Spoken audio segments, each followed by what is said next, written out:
What's up, YouTube? Welcome or welcome back to the Saving Men's Lives Network, where all men and boys are welcome and our issues are treated with the respect they deserve, where excellence is our goal and our enemies are called out by their names. A place to remind you that you are loved, that you do have intrinsic value, and to suggest that you do yourself no harm. Today's episode is going to be part 3 of the series we started here, entitled Keep It Real. All right, cool. But first, it's episode 3. We're going to cover the cosmetics industry. Cosmetics is a huge part of our culture, especially here in the West. It goes back as far as ancient Egypt and the wives of the pharaohs. Everything old is new again, as they say. The cosmetics industry, covering everything from foundations to eyeshadow to lipstick to nail polish to astringents and toners and the list goes on and on. This entire industry is worth $511 billion. It's an astounding number. And to put that in perspective, I want to use an example like Warren Buffett's Berkshire Hathaway, which is worth an amazing $327 billion. Berkshire Hathaway is an umbrella. It's a conglomerate. It's a company he owns that owns or has a controlling interest in nearly 24 other companies I'm sure you've heard of. Companies like American Express, Bank of America, Apple Computers, Coca-Cola, Dairy Queen, Kraft Heinz, Geico Insurance, Fruit of the Loom, Duracell Batteries, Benjamin Moore Paint, General Motors, Helzberg Diamonds. The list goes on. And it has allowed Warren Buffett, who they call the Oracle of Omaha, because he's probably one of the most successful stock market traders of all time, to become the world's wealthiest man back in 2008. Age 91, still doing this thing. Shout out to him. Still, his Berkshire Hathaway is dwarfed by comparison to the cosmetics industry. In fact, you would have to add multiple mega companies to their ledger just to come close. Companies like the Ford Motor Company, which is worth $136 billion. McDonald's, worth $23 billion. 7-Eleven is worth $19 billion. Chick-fil-A, that's worth $6 billion. You would need all of those to be absorbed by Berkshire Hathaway just to equal the buying power of the cosmetic industry across the board.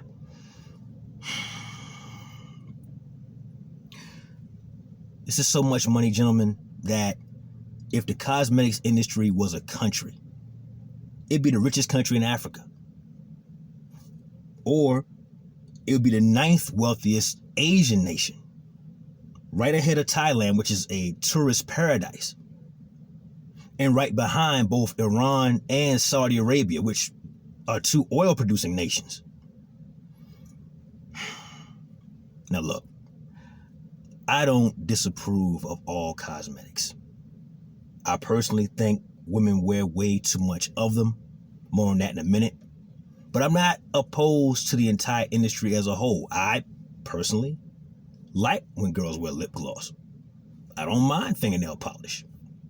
L'Oreal's Derma Blend, for example, is one of those few exceptions, because that one, unlike what you would normally buy at, say, department store, Derma Blend is often prescribed to the folks who wear it for a medical condition.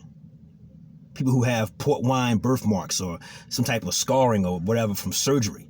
They prescribe it for men, women, and little children, because it's water resistant, so the kids don't have to get ridiculed when they go for a swim at a friend's pool party. Kids can be very cruel, especially when they address each other's flaws and shortcomings. So no, I'm not saying cosmetics are wrong or what have you, but the problem that we as men are faced with from women at large is women who are nowhere near as attractive as they pretend to be. They're nowhere near as good looking as this industrial grade pharmaceutical based chemicals all over their face make them appear. How many times you guys who are out there dating in the club scene, you meet a girl, the vibe is right, a few drinks later you heading back to her place. In the morning you can't recognize you laying next to. These same women will treat men who they think are somehow beneath them in terms of looks, in terms of the sexual marketplace, as like something they stepped in. How dare you come talk to me? You're not handsome enough. Meanwhile, you've got about 6 pounds of drywall paste smeared on your face. Don't flatter yourself. Humble yourself or be humble by the ravages of time. It almost never stops because young girls use makeup to look far older, which is a trap for older men who may or may not be smart enough to ask for ID. I recommend everybody who listens to this channel ask for ID, fellas. Could save your life. Could maintain your freedom. Middle-aged women try to hang on for dear life to the youth they've lost. And women in their 20s and early 30s wear it because I guess it's just an edge in this super competitive dating market that's out here. I get it. But we as men don't have that luxury. Now you can get your beard manicured, you can keep your goatee for those of you who actually have facial hair, or if you are a smooth-faced guy who loves to keep it smooth, maybe you're in the military, okay, fine. That's its own. That a smooth face has its own lane of women who love that. I recommend you do the best you can, fellas, with that. Be on top of your grooming. Make sure you have your nails clean. Make sure your haircut, your edge up. Some of you guys call it a lineup, depending on where you live in the country. Make sure that's on top. Make sure that you are on top of everything as you present yourself to the world, because unfortunately, people may not see your character, but they'll always see your appearance. Gentlemen, we live in a world where women spend enough money to where they can overwhelm the gross national products of entire nations. Countries that have their own money, their own army, their own entire economy can't hold a candle. Some of the world's largest companies have to combine forces like Voltron just to get in the same arena as the money the cosmetics industry is making. Hand over fist every single day of the calendar. And they're doing it for 2 reasons. Well, I'll go as far as 3. Number 1, they're trying to be what they aren't by hanging on to what they don't have. In the case of young girls, they want to be older. In the case of old women, they wish they were still young again. Number 2, they're presenting a face to the world that's only temporary. This is a deception. And if men did the same, they'd have all kinds of names for us if we did it.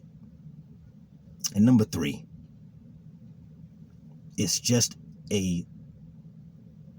let's call it what it is. It's cheating.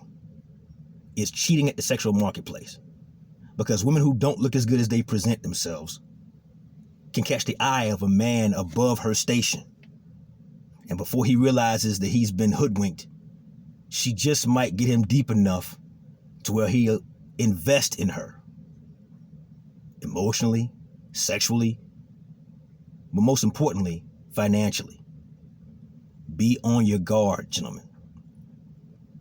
If you got a girl you like and the vibe is cool, take her swimming. You'll kill 2 birds with 1 stone with that one, because if she's wearing a hair helmet, or you might call it a wig or a weave, she's not gonna want to get that thing wet. Strike 1. If she doesn't want to get all that goop to melt off in the water, she's gonna want to go swimming. Strike 2. Strike 3 is if she tells you any and every excuse you can think of not to go. Again, if she's as beautiful as she pretends she is, if she's as beautiful as she would have you believe that she is, then why won't she let you see her bare face and her natural hair? Keep it real? All right, cool. But first, you ladies show us how it's done. Show us your real self, ladies. Let us see who you really are behind the mask that you painted on for several hundreds of dollars a pop. Bathrooms all over the country, especially for you guys stupid enough to cohabit. You got your toothbrush, your hairbrush, your comb on one side of the sink. And then 85% of the rest of the counter is all everything from foundations to eyeliner to, God help you, you name it. To say nothing of the hair curlers, the flat irons, the crinkle irons, go figure. Gentlemen, we have to demand the best from women. Demand the best from them so we don't get their scraps. Because when enough of us say, you know what, we don't date those kinds of women. They don't get our attention for free. They don't get our resources. We don't waste our time. Women are known to adapt to the environment they are a part of. And when the free attention, which for them is like a narcotic, begins to dry up, they will quick, fast shift direction. But it's up to us. The world they live in is the world we built. And it's often the world they take for granted. That said, that's my time, fellas. Like the video, subscribe to the channel, and hit that bell icon to be notified when I post a new video. Leave a comment down below, just in case I missed something. And share this video with a friend or a family member, a man or a boy who you think could benefit from what we do here and the message we have to convey. Never let your brethren suffer in silence when the truth will set them free. Till next time, fellas, this is the Saving Men's Lives Network. Plenty more to come.